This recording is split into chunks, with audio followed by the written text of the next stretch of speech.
Mary wakes up early and gets ready for her first day at school. Her uncle Frank prepares the breakfast, but he isn't her uncle, only he is her father too, and he raises her after Mary's mother died when she was young. But Mary is upset and doesn't want to go to school because she feels that she doesn't need to go to school, plus she doesn't like to treat people. But her uncle tells her that she must go to school. After that, Mary takes the bus to school. In the first class, a math teacher, Bonnie, is teaching the kids to add and subtract. Meantime, Mary gets bored because the teacher teaches children very simple equations. But Bonnie is annoyed by Mary's impolite behavior and tells Mary to raise her hand before she talks. After that, Bonnie asks her some hard questions, but surprisingly, Mary answers the questions despite her young age. Then Bonnie asks her another question to multiply a large number. Although students use a calculator to answer this question, they don't get the answer. Also, Mary is late in answering, and because of that, Bonnie thinks that Mary doesn't know the answer, then completes the lesson. Suddenly, Mary answers her with the result. Bonnie is surprised by her, and she can't speak. By that time, Bonnie had calculated the numbers and was surprised when she found out that Mary answered right. The head mistress of the school welcomes the new students, but Mary speaks to her in an impolite way and talks with her like a teenager. Mary then tells the head mistress to call Frank to take her from this place. After a while, her uncle comes and takes her home. When Bonnie sees Frank, she knows that he goes to a bar every Friday. Also, she knows that he is emotionally devastated. Bonnie goes to Frank to talk to him, and they get to know each other. He says sorry to her for Mary's behavior and tells her that she is nervous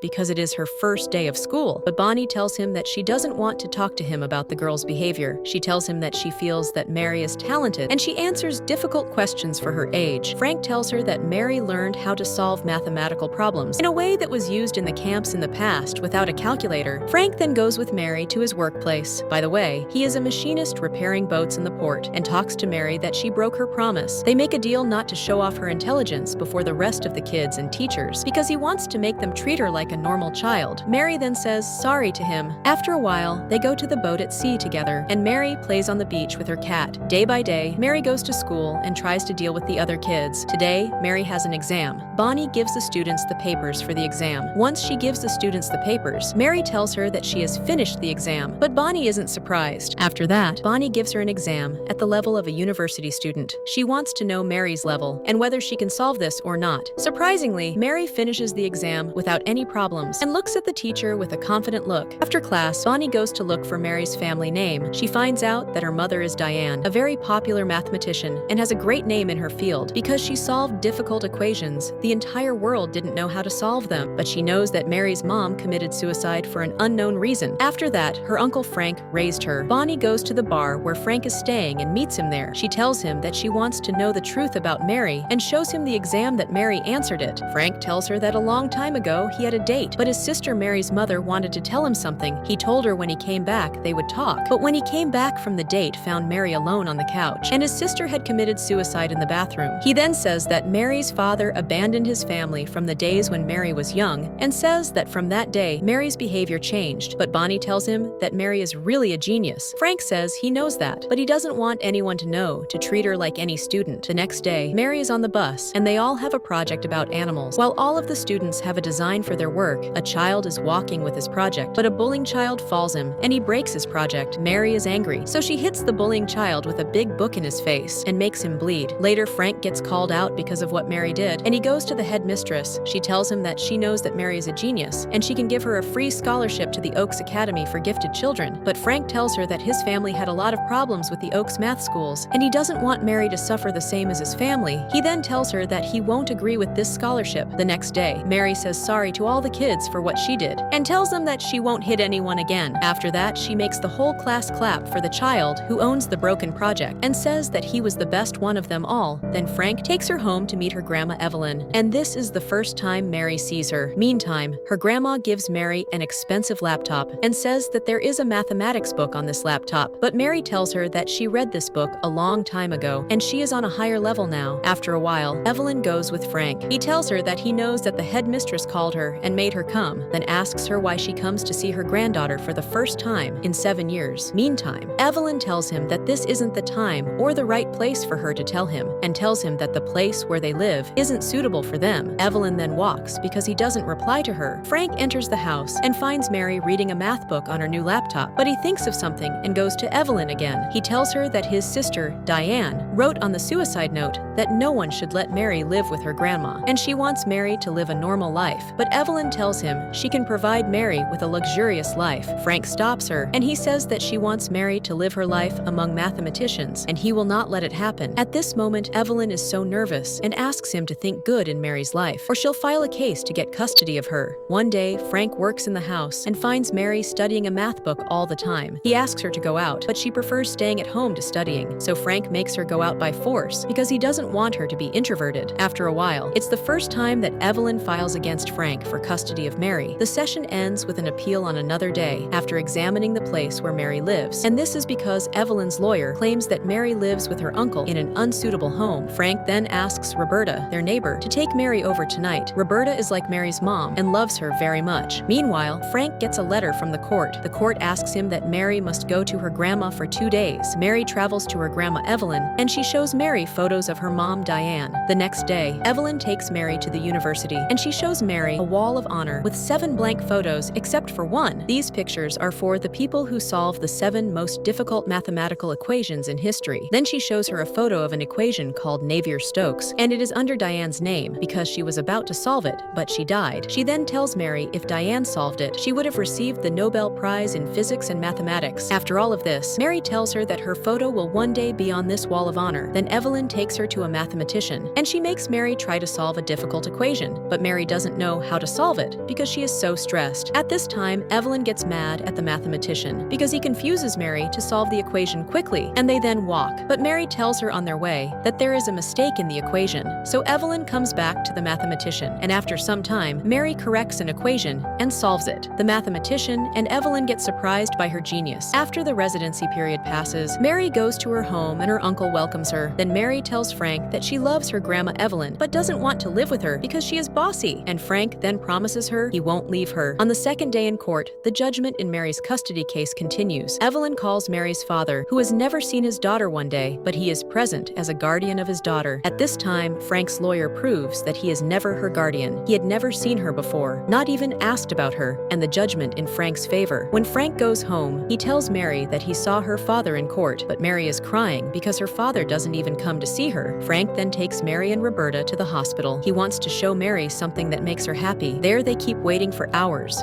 but they don't know what Frank wants to show them. It seems that Frank waits to see a family with a pregnant daughter. When their daughter is born, they become so happy and all celebrate in the hospital. Afterward, Frank tells Mary that this is exactly what happened the day she was born. Actually, they spend the night watching families celebrate their births in the hospital, and Mary celebrates with them because of her innocence. After several sessions in court, Frank's lawyer speaks to him and gives him an offer. He suggests entering Mary into a care home to be adopted by a suitable family. Frank becomes so nervous, but the lawyer asks him to help him and says this is a suitable solution. To satisfy both parties, the lawyer then warns Frank that the judge can make Evelyn win the trial because she is rich and will give Mary a better life. After that, he asks Frank to think carefully about what he said and walks away. The next day, Frank agrees with the lawyer's opinion and goes to meet a good family who wants to adopt Mary. He then agrees to make Mary under their care. After this, the trial ends without losing or winning for both parties, so Frank takes Mary to her new home. While she is crying, she asks him not to leave her alone, but he tells her that he will take her once a month to stay with him and Roberta. Then, when she grows up, she may choose to live with him. She is crying and tells him that he promises her that he will stay with her all the time, and now he breaks his promise. Frank comes to hug her, but she hits him while crying, and when he leaves, Mary screams that Frank will leave her alone. After a while, Bonnie goes to Frank and calms him down while he's working. He keeps talking about Mary and tells Bonnie about his upbringing with Mary, and he is so sad because they took her. In this time, Frank is so nervous and leaves Bonnie. But the next day, Bonnie finds Mary's cat up for adoption, and she takes a photo of the advertisement and sends it to Frank. Frank leaves his job and goes to the animal shelter. There he knows that someone who is allergic to cats sent the cat. Frank makes sure that Evelyn is the one who did this because she is allergic to cats, and surely the people who took Mary belong to Evelyn. Frank and Roberta go to them, and they find that Mary is staying with her grandma Evelyn. He asks Mary to come with him, but Mary refuses and runs outside the house. Frank leaves a notebook for Evelyn. Before he goes out to Mary, Mary. This notebook is written by Mary's mom, and Evelyn finds out that her daughter Diane solved Navier-Stokes equation before passing away. Outside, Frank hugs Mary. She beats him because he left her alone, but Frank says sorry and promises her not to make it again. Mary cries and says they took her cat from her, but Frank calms her down and tells her that the cat is with him. Then they go back to Evelyn, and Frank talks to her privately. Meantime, Evelyn says that Frank is lying to her. Also, she tells him if Diane really solved the equation, she would say it to the whole world. But Frank says that Diane told him before she died not to publish this notebook after the death of Evelyn. Evelyn is shocked, and Frank leaves her alone with the notebook. He then takes Mary and goes home. Although he wasn't supposed to give her the notebook, he did this to keep Mary under his care. After a few minutes, Evelyn opens the notebook and sees her daughter's tears on the notebook paper. She breaks down and starts to cry because she made her daughter depressed before her suicide. She talks while crying to the mathematician to let the world know that her daughter Diane has solved the Navier-Stokes equation. After several months, Mary becomes a student at the university, although her young age. Frank then takes her after her lectures, and they go to the kids' playground. There she plays with her friend like the rest of the kids.